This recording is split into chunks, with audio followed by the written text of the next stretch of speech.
গ্রামের ছেলে শহরের মেয়ের সাথে দৌড়ে পারলে না? এখন কি বুঝছো আমি সবকিছুতে পারফেক্ট? হ্যাঁ মেনে নিচ্ছি, তুমি সবকিছুতে পারফেক্ট। এবার ঠিক আছে? না, এবার হাত ধরো। আসো। কি হলো, চলো। এভাবে তাকিয়ে আছো কেন? কেন? তোমার দিকে তাকিয়ে থাকা নিষেধ নাকি?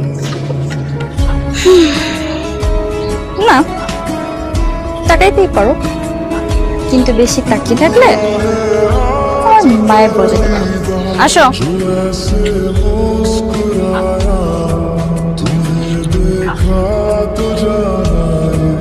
রমণী, গ্রামে এসে তোর কেমন লাগছে মা? অনেক ভালো লাগছে মামা।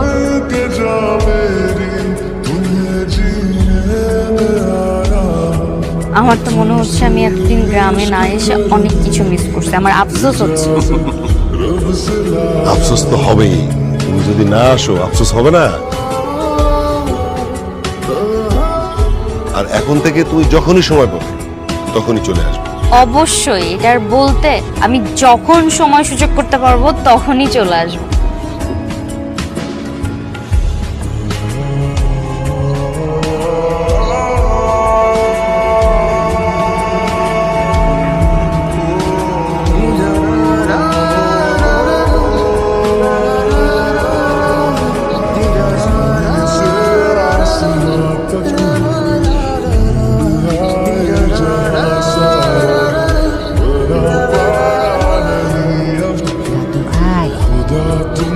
শুধু তাকিয়ে তাকিয়ে দেখলেই হবে? কিছু বলতে ইচ্ছা করলে বলে দাও না। কি বলবো দাদি, তুমি একটু শেখা দাও না। ন্যাকা, কি বলবো দাদি?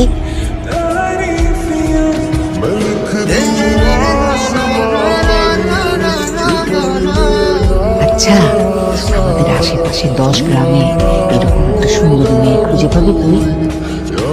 মনে হয় না পাবো। আচ্ছা, আমরা যদি নবনীকে তোর বউ করে আমাদের কাছে রেখে দিই তাহলে কেমন হয় বলতো? কি সব যে বলুন দাদি। লজ্জায় একেবারে লাল হয়ে গেছে। এত লজ্জা না পেয়ে মনের কথাটা ওকে বলে দে না।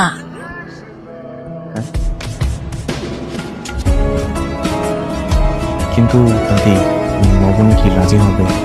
আরে রাজি হবে না কেন? দেখিস না তোর পিছে সারাদিন ঘুরঘুর করে।